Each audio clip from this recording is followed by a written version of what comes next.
Welcome. Today we're continuing the Gintama journey with episode 23 and 24. In the last episode we met Sachan, you could say, clumsy ninja who always loses her glasses for the first time. She kind of developed a crush for Gintoki. I don't really think that she's in love yet, but she likes him very much, for sure.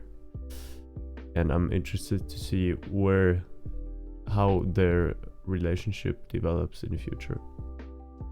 Just a quick reminder, if you enjoy the content I'm making and you want to support me, you can head over to Patreon. Link is in the description down below. And you can also join the Discord server if you want to talk, hang out, or meditate. So, let's get into episode 23.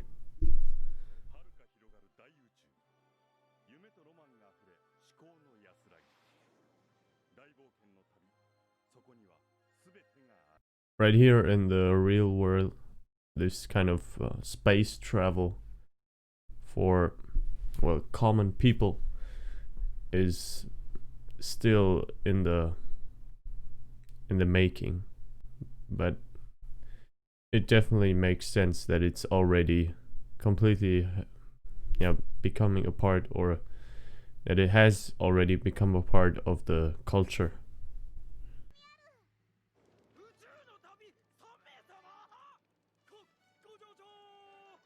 She won that? Banzai. Oh, that's amazing.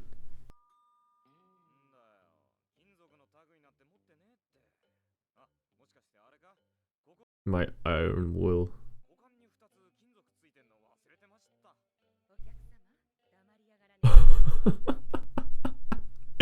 Sir. That addition of sir made it so much more funny.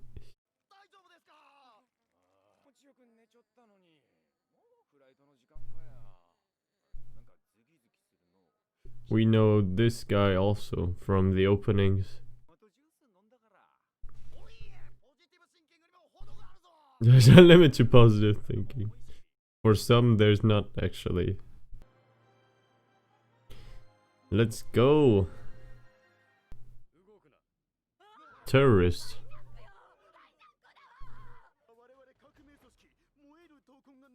Mo fighting spirit.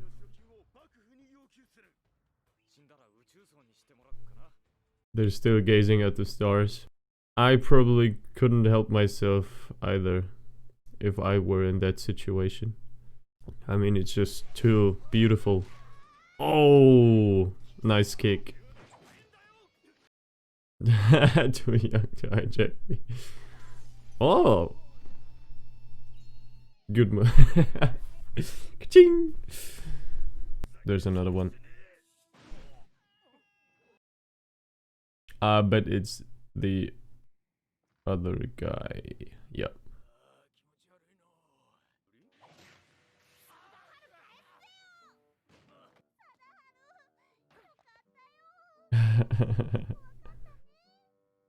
Must have been so scared.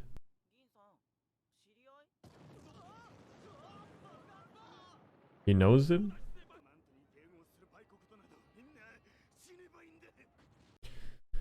There is actually a lot of people who are against the Amanto. There's all kinds of factions.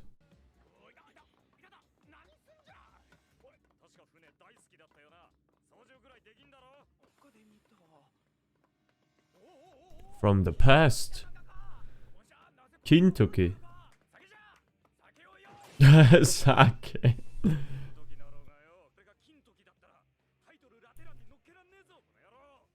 Oh, didn't know that. Okay.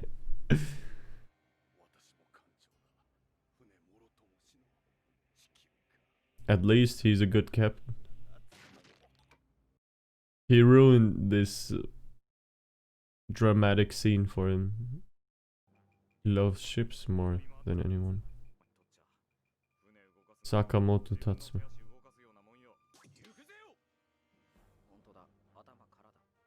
His head is completely empty.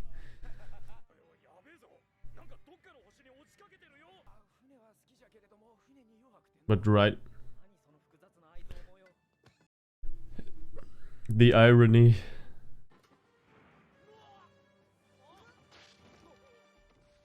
Oh no, it just made it worse. Laughing it off. Are they really gonna crash now? Flashback? We can't fight tide of change. Those are some very significant words.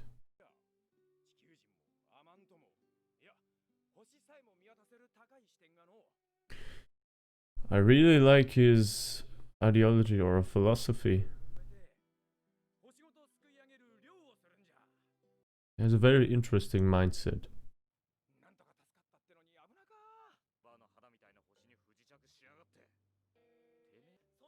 I'm surprised they all survived. And what about the other passengers? Maybe the the river Styx.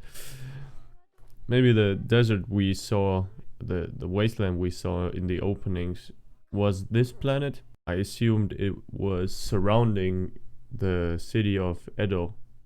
But maybe it's not like that. That this is the desert? The planet itself? Okay, they're all fine. Okay, I can see some weapons on that ship. Those are not your saviors. Pirates? The design of the ships so unique. Wait a second. No, I get it, of course. Or am I misunderstanding something? Sakamoto. Yes, he's the guy who gifted Elizabeth to Katsura. That's why they know each other. The business of trade? Yeah. Traders. Okay. Yeah, now everything makes sense. The name was a bit familiar to me, but I didn't expect this.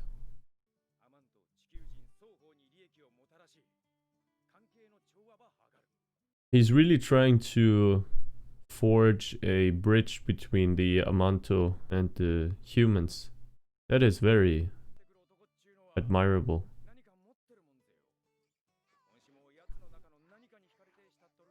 Oh yes.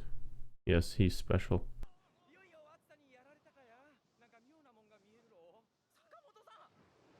You're not the only one. It's okay, let it be. Sakamoto is someone who's just really going with the flow. Oh. Now that reminds me of the... No, it wasn't The Last Jedi. Episode 6 of Star Wars. I forgot the name of it. But there's a similar creature appearing in that movie.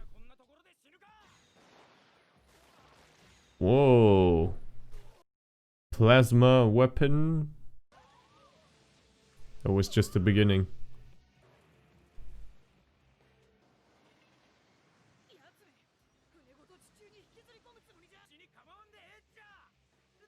My guess is these weapons are more defensive than offensive.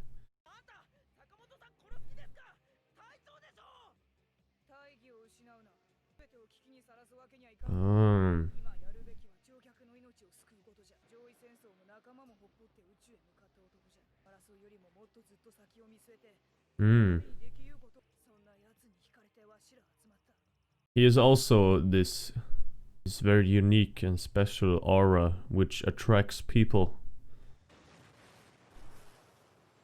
In that aspect, he's very similar to Gintoki. Nah, I trust her words.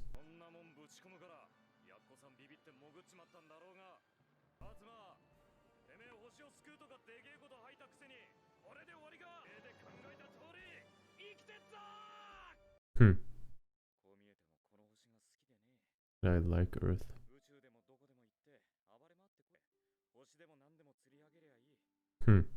Very vivid metaphor. Whew.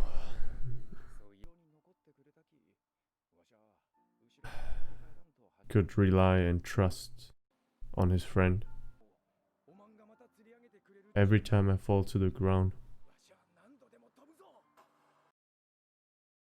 This is amazing. When you have that one friend who can always be there for you, always pick you up again when you stumble or fall. That is something very precious. But of course, not everyone has that, unfortunately. But in fact, if you don't have that one special friend, you can see your own light. It's gonna take some time. It doesn't happen from just from one moment to the next. But you will see that you can be also the one to pick yourself up in hard times. The one phrase that really stuck with me throughout this episode was the phrase, we can't fight the tides of change, or the tide of change. I completely agree with Sakamoto on this statement. In life, one of the two, many people say there's one constant in life, which is change. Change never changes. Change is always present. But I would argue that there's a second constant. This goes into meditation again. But for me, this constant is awareness. Awareness and change are the two constants of life. Fighting them, resisting them, is only going to lead to suffering. Because those two are bound to nature, they are natural. They cannot be in some way disturbed or transformed. It's not possible. So really fighting change is not gonna help anyone. That being said, one can still externally fight change in the way, for example, in Gintama, with the Amanto, with them slaughtering many people, one could internally, you could still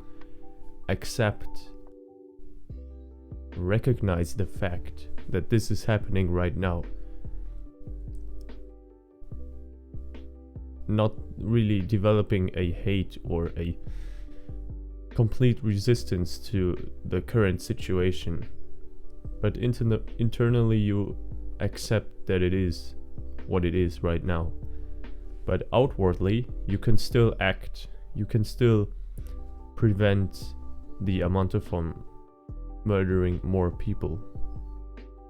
Whatever the method you use, of course, it should align with your, I guess,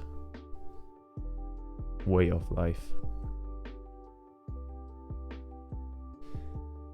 It is a very complex topic, talking about change and not resisting. But of course, human beings tend to always resist new things, the unknown, change itself. So taking a step back and seeing it clearly for what it is, is difficult. It takes time, but it is possible. It is possible, definitely. I think Sakamoto has become one of my, if not my favorite character in the series so far.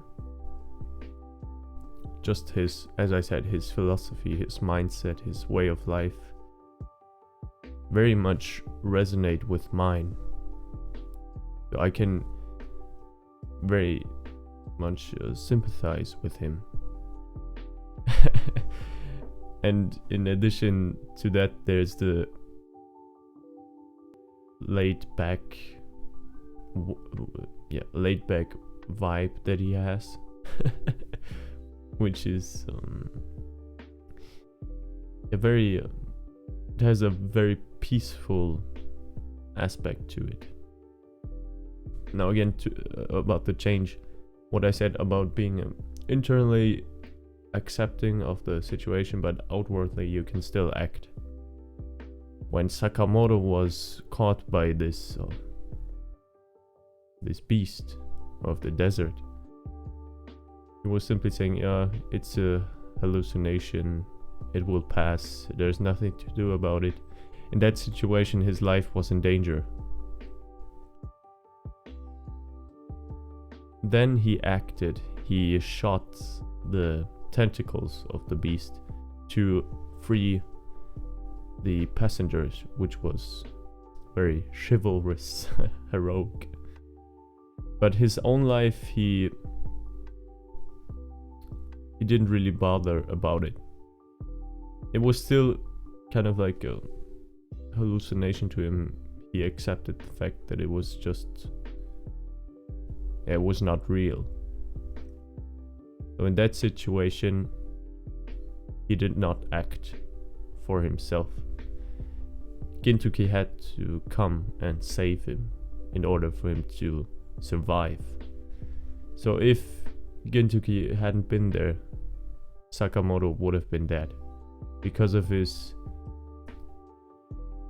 laid backness, which is sometimes too much, as we could see in this situation.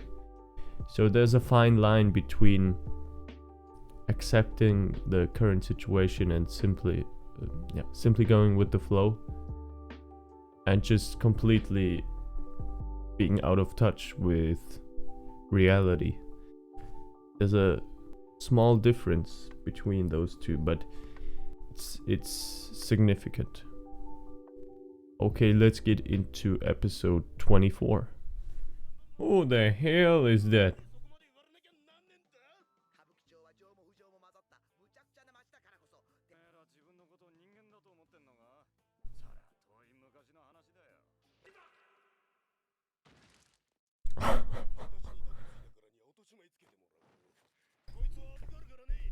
Otose doesn't care.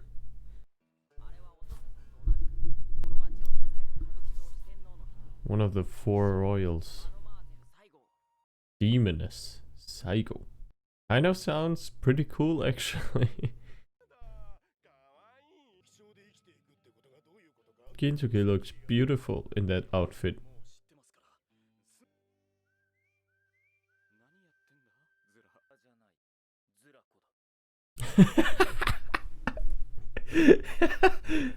Sura janai, Surako da.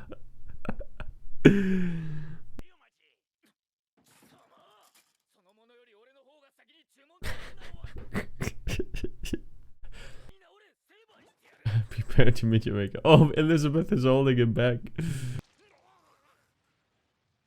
I just wanted to say, so kind of him.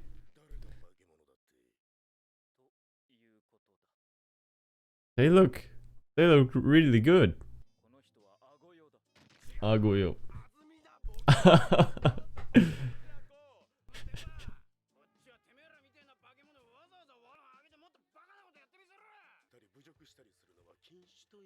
They have rules. Oh! Grabbed him by the nose. Ooh.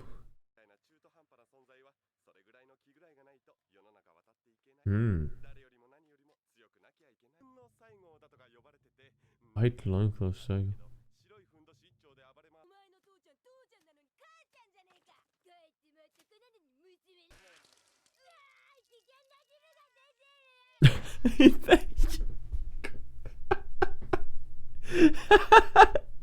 What the hell? Oh.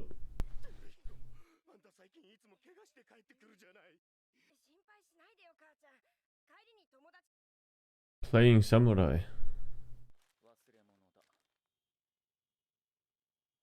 Oh, okay. Is he ashamed? No. That's why, okay. I was wondering if he was ashamed, but that's good. Oh. Hmm.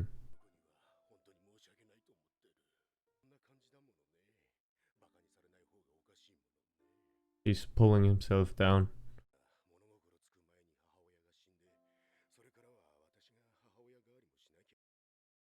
He has to play the role of both parents.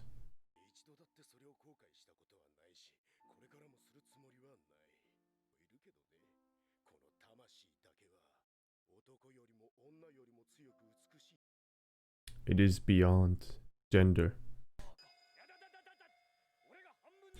Oh no!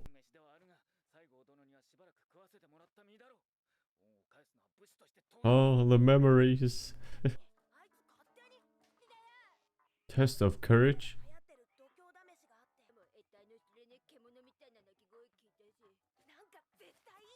That was not a good idea.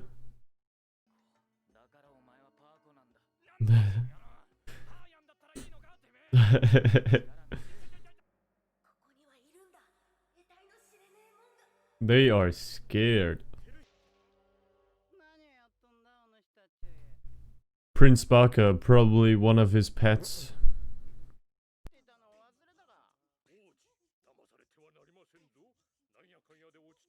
Naturally, they wouldn't recognize Gintoki and Katsura.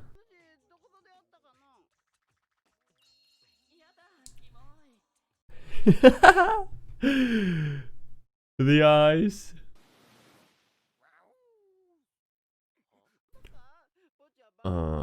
Also a dog god?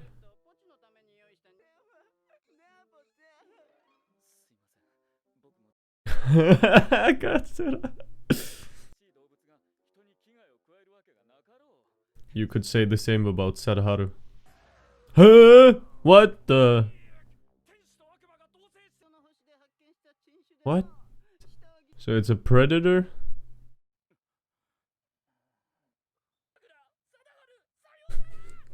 Sayonara.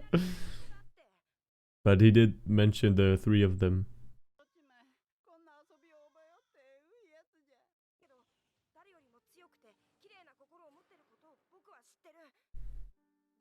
Deep inside. In his heart.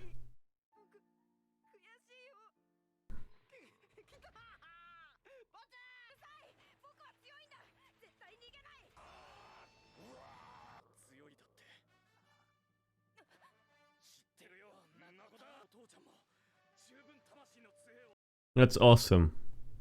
Two men that can acknowledge it.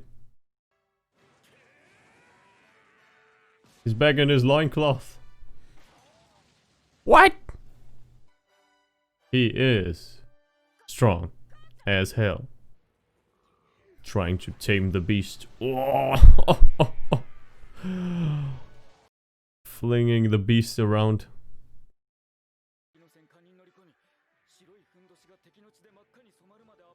Damn!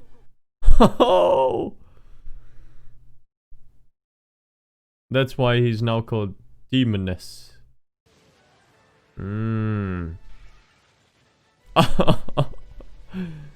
That beast has no chance at all. You still can't dance.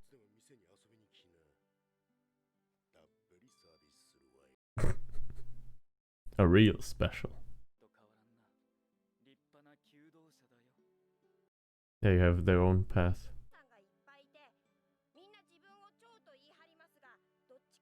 Moths. Yeah, they're all good people. Kind people.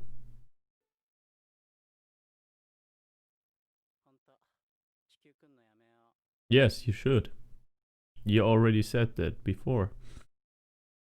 A wonderful story about against all odds, finding your own passion, going against what society says is good, what is bad, what should be, what shouldn't be. Finding your own way of life, your own path is more important than anything else.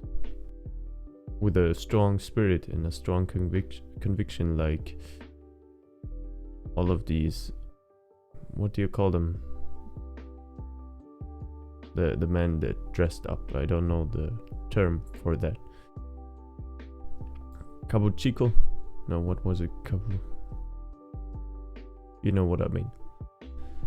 They all defied the odds, defied the general opinion of their surroundings, of society, and they followed their passion. They all, even though they wear makeup, they dance, they put on a show. Through this episode, you could see that they are also human beings with real issues, real struggles, goods and bads. So that made them very, very tangible, very empathetic, people you can sympathize with.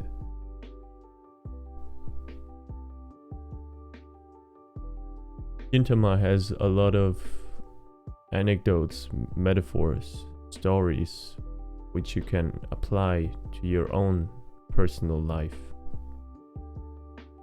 I think that's also part of what makes this series so special, is that it is in many ways a reflection of real life. Very good episode. Really enjoyed this. And I just wanted to add that Katsura and Gintoki they look pretty. They look good in those outfits and the makeup. At first I didn't really realize that it was Katsura standing there in front of Gintoki, but some new woman that we're gonna meet, a new character. And then he called him Zura and all of that.